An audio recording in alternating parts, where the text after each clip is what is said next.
Masalah pandemi adalah masalah bangsa, dan tugas dari pemerintah adalah menyelamatkan kehidupan masyarakat dari masalah pandemi ini. Sehingga berbagai program yang dilakukan oleh pemerintah bersama-sama didukung secara kolaborasi dengan semua komponen. Ada BNPB, ada kepolisian, ada TNI, kemudian juga ada pemerintah daerah, kementerian-kementerian yang lainnya, ikut mensukseskan program-program yang sudah dilakukan ini. Bahkan kepolisian dalam rangka mengawal berbagai kebijakan pemerintah di dalam penanggulangan pandemi ini menggelar operasi Aman Nusa yang digelar di seluruh Indonesia. Ada yang secara khusus untuk wilayah Jawa Bali itu diterapkan operasi Aman Nusa. Kemudian di luar Jawa dan Bali kegiatan rutin yang ditingkatkan. Sasarannya melihat pada level-level kerawanan dari pandemi. Ada level 4, 3, 2, 1. Ini yang sudah diterapkan pemerintah. Sehingga semuanya akan bekerja bersama-sama, berkolaborasi sesuai dengan apa yang sudah ditetapkan pemerintah. Penerapan mulai dari PPKM, dulu ada PSBB, kemudian berubah jadi PPKM. Sebetulnya ini adalah salah satu kebijakan pemerintah untuk menyelamatkan masyarakat. Jadi memang dalam rangka pandemi ini harus dilakukan langkah-langkah itu. Bukan PPKM-nya, tetapi masalahnya adalah masalah pandemi. PPKM ini adalah satu metode untuk menyelamatkan masyarakat.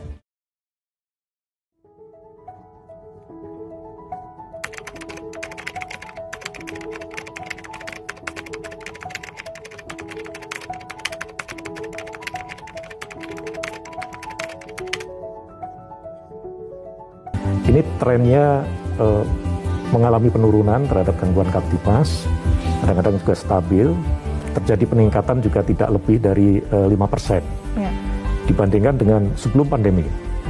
Jadi begini, dalam penanggulangan pandemi ini kan ada kebijakan-kebijakan atau langkah-langkah strategi yang diambil.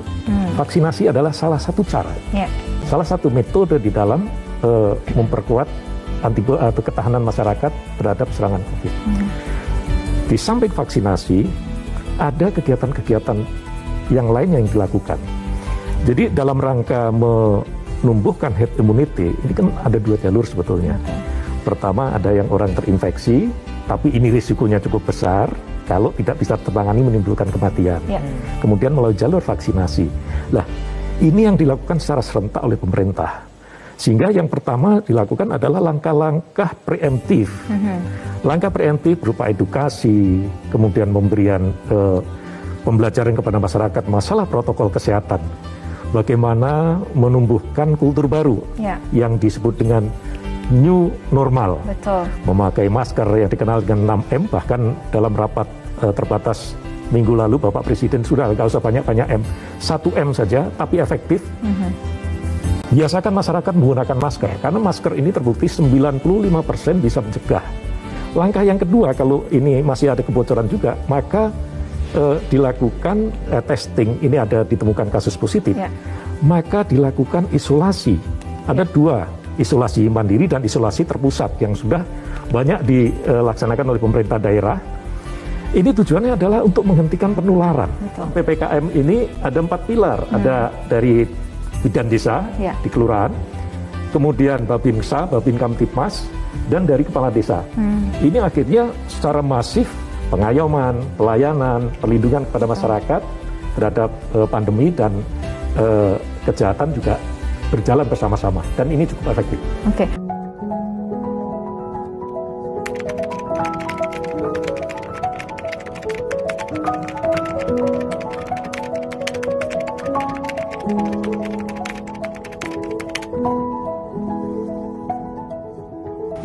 Berbagai inovasi yang sudah dikembangkan kepolisian dengan program presisi Pak Kapolri ini dengan memanfaatkan teknologi informasi.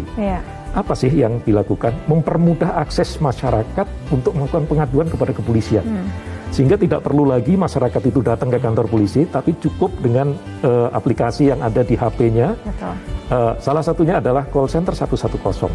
Call center yang dibuat oleh Pak Kapolri yang sekarang ini programnya, siapapun bisa menghubungi kantor polisi dimanapun dia, nanti akan disambungkan ke polsek terdekat.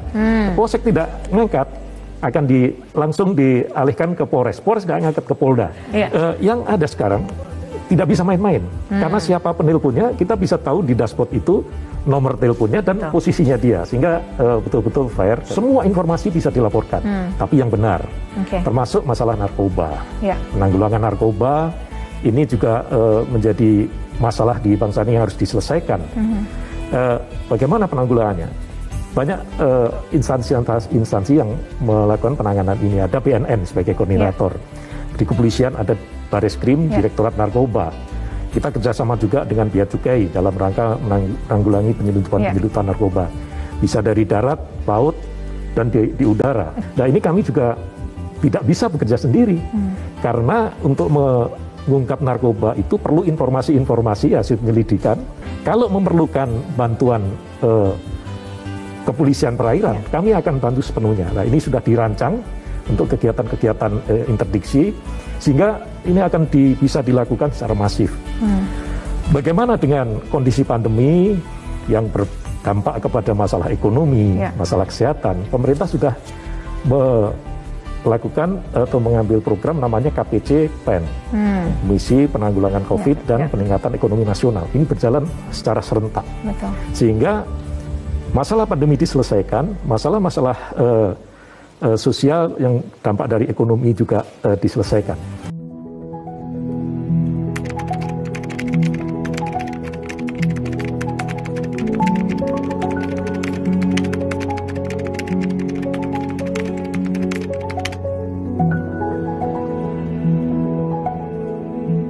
Peran dari kepolisian perairan, kepolisian udara bukan hanya menyalurkan distribusi vaksin saja, tetapi juga saat-saat yang penting ketika ada satu wilayah yang kekurangan oksigen, kita mengirimkan tabung-tabung oksigen itu dengan pesawat-pesawat udara kita.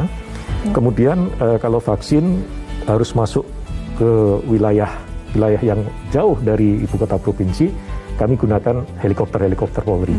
Sehingga ini akan bisa menjamin kecepatan, kemudian juga dalam keselamatan penata laksaan vaksin ini kan harus perlu penanganan khusus. Kalau jalan darat mungkin perlu berjam-jam sehingga ini berpengaruh pada kualitas vaksin. Nah ini yang kita gunakan.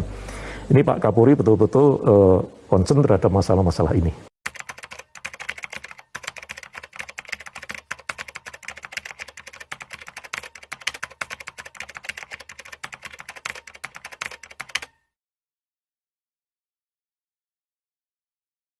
Ini sudah berjalan dengan baik. Di dalam kegiatan vaksinasi itu kan ada beberapa parameter yang harus dilakukan penilaian. Mulai dari aspek pengamanannya, ketertibannya, kemudian penata laksanaannya, kesiapan tenaga kerjanya, tenaga kesehatannya, nakes. Kemudian bagaimana antusiasme masyarakat untuk mau mengikuti vaksin. Sudah dipersiapkan dengan baik sehingga kalau awal-awal vaksinasi dulu banyak menyerbu dan akhirnya terjadi kerumunan. Alhamdulillah sekarang sudah tidak terjadi karena memang Polri langsung action membuka gerai-gerai vaksin yang disebut dengan gerai vaksin presisi. Sehingga semakin banyak tempat-tempat itu akan memecah konsentrasi masyarakat itu tadi dan dilakukan pengaturan-pengaturan sehingga antrian juga tidak sampai terjadi kerumunan yang menyebabkan terjadinya penularan gitu.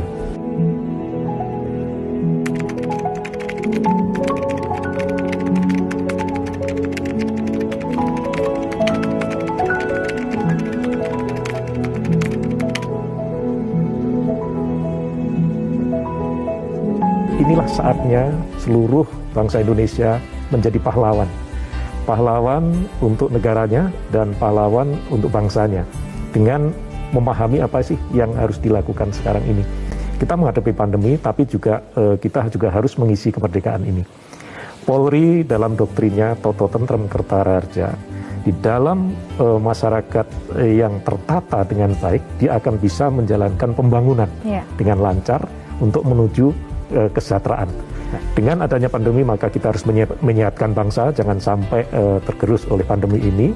Tetapi di sisi lain ekonomi juga harus kita bangkitkan supaya bersama-sama bangsa yang sehat, ekonomi sejahtera kita bisa melakukan pembangunan.